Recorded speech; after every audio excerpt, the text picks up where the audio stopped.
Hello. Is this thing working? Yeah, it's working. Hello. Here we are again, Tom. O2 Arena on Saturday night. Is this starting to feel familiar for you, or is this still a big deal? First of all, let me start by saying, I don't know a lot of people in this room very well, I don't think. But me and you are friends. What's happening? As a friend, I have to tell you, that shirt is fucking awful. What the fucking hell is that? What have you got on? There's a heat wave, so I wanted to dress. Have it open at least. Show the abs off. Terrible shirt, mate. What are you doing? Well, I can only apologise. I'm just trying to be a good friend, mate. Thank you, I appreciate it. I'll go home and cry after this. What was the question? I can't O2 remember. Arena, big deal, yes or no? Of course it's a big deal. It's not a small deal, is it? It's fighting at the most iconic arena in the UK, and as a UK person, it's a big deal. It's always going to be a big deal fighting in the O2, especially as a main event, especially against Curtis Blades. When you train, you're conditioning your body for a fight, right? As you're going through fight weeks, are you conditioning yourself to this big stage? Every time you do this, is this like another rep where you get more and more familiar with being at this level? Yeah, there's no replacement for experience.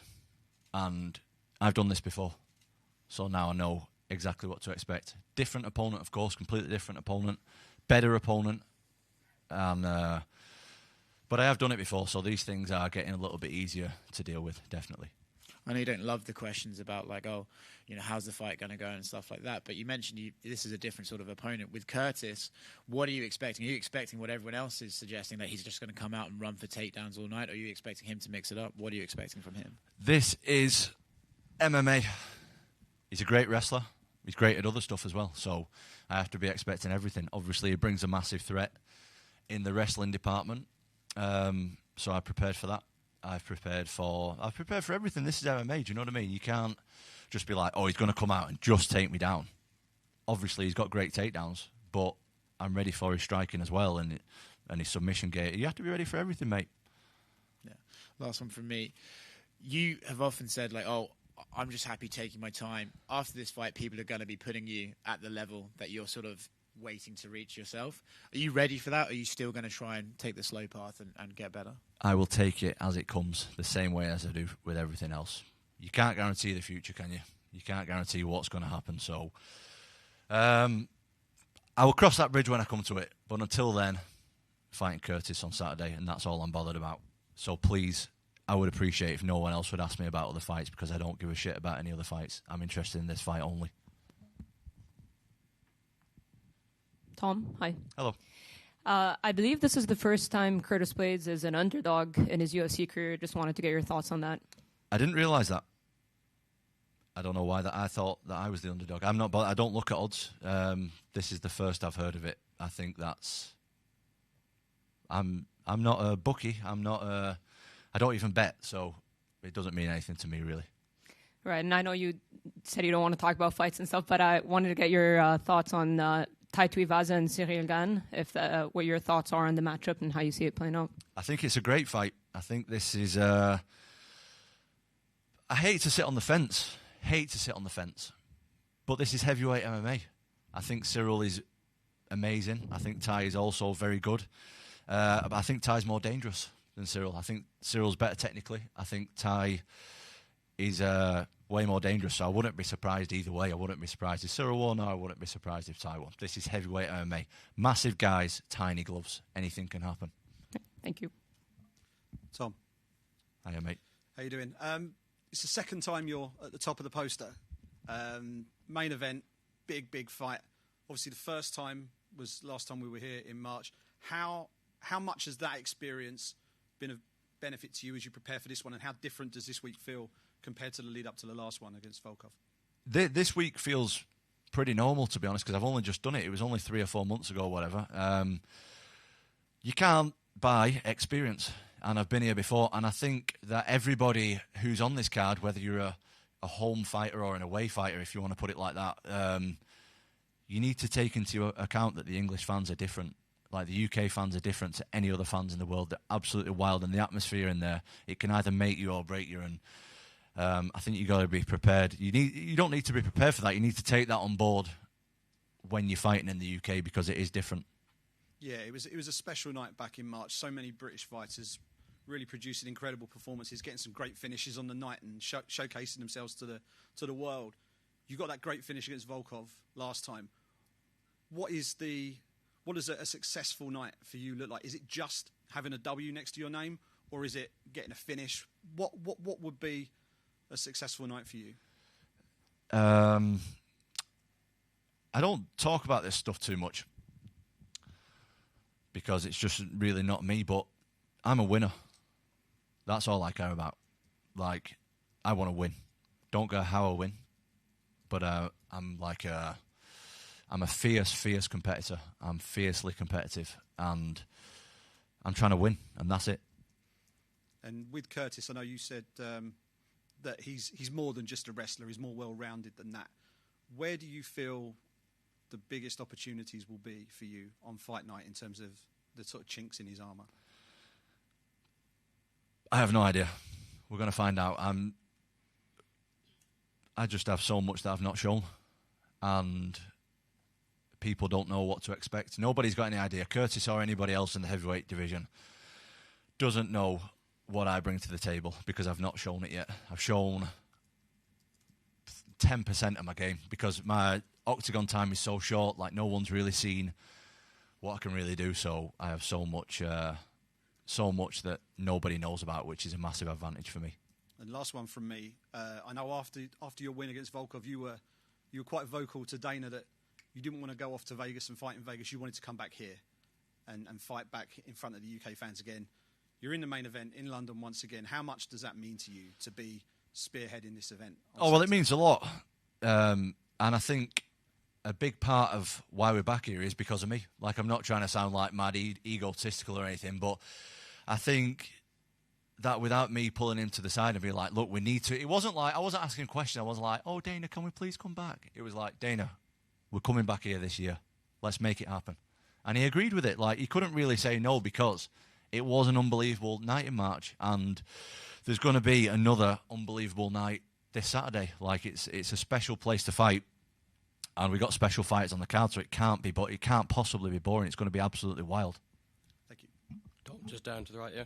How you doing, mate? Good, thanks. When you last beat Volkov, you said that you didn't book an after party because of how much he cuts people. Now you're fighting someone who, again, is known for his elbows and opening people up all the time. Is it safe to say you'll just have maybe a few drinks after the bar with this one as well? We'll see. I'm not planning no after parties after fights anymore because you never know. But I'm ugly enough. I don't need to be any uglier. Do you know what I mean? Like, I don't want to get my face cut. So if you could hold off on that, Curtis, that would be appreciated. I don't fancy any cuts. Is it something that you're almost like punishing yourself for fighting people like Volkov and Curtis who, like we said in the lead up to the Volkov fight, they're not really known for like having one punch power, but they're just accumulative damage, just cuts people. I don't know. Have you seen Curtis fight? I guess so. He knocks people out. More. He knocks people out pretty good. Same with Volkov. You can't look at his last fight. Nearly killed the poor fella. He knocked him into next week. So this is heavyweight MMA, mate. Anyone can knock anybody out. It's not like, oh, someone's this guy doesn't punch as hard as someone. You try taking a punch of them little gloves on off one of them guys, any of them, and see how you get on. It will knock you out, definitely. And someone who's doing things arguably different than you is also fighting on his card is Mohammed Mohayev. He wants to be the youngest UFC champion ever. He's got a year to do it because he turns 22 next week. What do you make? Obviously, you've known him for a long time. Is that something that you think, a year from now he could do it? Yes, he's a special individual. He's amazing. It was like with Mohammed, like I've known him for a long, long time since he was a child and since I was really young as well. I think he was like probably 11 or 12 or something like that when I first met him. And he was like a champion before he even started training. Like, he just has that aura about him. And anyone that has been around him will know exactly what I mean. Like, the guy is born to be a champion, and I think he's definitely gonna do that. Definitely. He's special. Do you think, obviously, like you said, experience is a massive thing, and he's only one fight in, but he's had so many amateur fights. Yeah, he's had about 50 amateur fights, hasn't he? So the guy's born to compete. The guy will do it, definitely. Awesome. Thank you. All the best. Tom, just over here. You surpassed Ronda Rousey's record for the quickest to 5 UFC victories. What does that kind of record mean to you? Does it mean much to you? I know, obviously, you're a very humble guy. It's good for the old Instagram post, isn't it? Like, get us a few likes. No, it's nice, mate. Sorry, I didn't mean to call you mate. That's not very nice. Okay. It's just nice because there's some big names on that list, and to like surpass the other names, people like, I think Frank Mir was on there, Ronda Rousey's on there. I can't remember who else. There's a lot of big names on there, and for me to beat them guys in that certain aspect, like, it's a big thing. Like, I look up to all them people, and I'm, first and foremost in this thing, I'm a fan. So if I can even be like on the same list as them people, never mind doing better than them. Like, that's it's good for the ego. That's for sure. It's good for the ego. And, you have a very high finishing rate. What do you think sets you aside from other heavyweights at the top of the division right now? I think the obvious thing would to be like, my speed sets me aside. That's the obvious thing. I think the biggest thing is my decision making. I think my decision making is like top of the top level. I make decisions super quick and super intelligent decisions really fast, and I don't think that's something that the untrained eye doesn't see too well. And even the trained eye might not see that too well, but my decision making is better than most people's in this division, that's for sure. And you've not made it into the third round before. Obviously is that kind of like a gift and a curse in a way? I know you want to showcase more of your skills, and you said you've only shown 10% of what you have. Are you wanting to perhaps go into the deeper rounds? I am, of course, but I've only just turned 29, and I have a whole lot of years of fighting to do in front of me. Like, I've got at least another 10 years in this sport before I want to retire.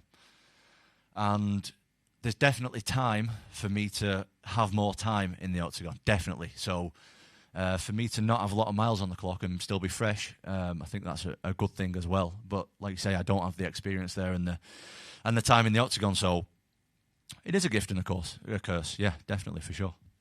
And earlier you were surprised that you were the underdog. That you thought you were going to be the underdog with this one. Why did you think you would be the underdog going into tonight? Because this is my 6th UFC fight, and I believe it's Curtis's 17th or 18th UFC fight. He has been in the top 7 in the world for the last 5 years. I've just broke the top 10. He's beat everybody apart from the 2 biggest punchers in the division. His record speaks for itself, and I don't think... I think I've still got a lot of work to do. Like, I don't feel like I've done that much, really. I think he's done a lot more than me. So, that, basically. Is that a nice surprise, though? Does that give you any kind of added confidence? Doesn't bother me at all. What other people think does not bother me at all. Like, what matters is what I think about myself and what my team think about me. And I'm confident in myself, really, and that's all. What other people think is pretty irrelevant at this stage. Thank you. Thank you. Yeah, Tom right here. Sorry. Hello. Hi. Tom, usually you beat a guy like Curtis Blades, people start talking about things like title shots and the like and everything for the future. But with everything going on with the belt, what they may or may not do with some of the other guys at the top, would you say you're going to stay active going into late 2022, maybe early 2023 if the belt isn't offered to you? Yeah, I think so. I'm not really... I'm just trying to... I've got a lot of work to do before I get to the belt, in my opinion. So, I'll fight. If they want me to fight, I'll fight. Like, I've been really active. Like, I think this is my 7th fight in 2 years. So it's quite active, especially for a top heavyweight. Like, that's really active, actually. So, I've been active so far. Let's keep it going. But I would imagine it's going to slow down a little bit now, fighting the top guys and stuff. So, whatever. I'm a fighter. I want to fight. As a spectator, what would you like to see happen? Do you think maybe Stipe versus John Jones, or would you like John to maybe, see that fight against Francis Ngannou? I just want to see John Jones at heavyweight. Lot of talking, but we've not seen nothing yet, so it's still a mystery, so I'm not really fussed. I just want to see, as a fan of John Jones, I want to see John Jones at heavyweight, see what it looks like. Thank you. Yeah, Tim from Sportskeeda here. What are you going to do to bring yourself up from 4.5 to 5 stars in the UFC video game? Am I at 4.5 stars, That's am I? what you had posted on Instagram. You said, I want to be 5 stars. What are you going to do, man? I posted that. You posted that. When? It was before this fight was announced. I can show you if you want. I don't remember posting that. But I do. I do have like someone else posts me on Instagram sometimes, so maybe they posted it. Well, we've got to get me to 5 stars, don't we? I don't know. That's it. Throw some spinning shit or something. I don't know. That's all I'm missing. I have no idea. Maybe I need to get a submission off my back. I don't know. What does it take to get 5 stars? Nope, that's a great answer. Thank you very much. And let me get a World Cup prediction from you as well. I don't watch that shit. I don't watch football. Good. Thanks so much, man. Hi, Tom. Hi, mate. Back-to-back main events, do you find yourself getting recognised a lot more when you're out and about by the public? And how do you enjoy that? I think after the last fight, I got recognised a lot more. I think I'm a tough guy to miss anyway, because I'm like a foot taller than everybody else. But yeah, I get a lot of love. Do you know what I mean? I get a lot of love when I'm walking around the streets with a lot of people like wishing me well. Yeah.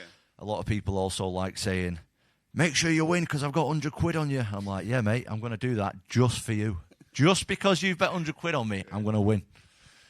No, yeah, I definitely get a lot of love and it's appreciated. Like, anytime someone wants to say something nice to me, like, I will happily say thank you for it. And obviously there's a lot of British fighters doing well. We're at the O2 again. Can you see a sort of summer show next time in an F stadium or perhaps in the near future? We need that stadium, don't we? Mm. No, we need I don't know, can we do a stadium over here? Because it never seems to happen, that. No. Why is there no Dana stadiums? White likes stadium shows too. What's wrong with a stadium? Yeah, maybe The rain? Is that the issue, the rain? If in case it rains? Yeah, not at the moment. Well, yeah, I don't know. We never seem to do it. But, mate, I'm happy at the O2 Arena. Mm. I would love the Manchester Arena, though. I would love that. Like, that would be something. But the O2 is amazing as well, so I ain't complaining. Okay, thank you. Thanks.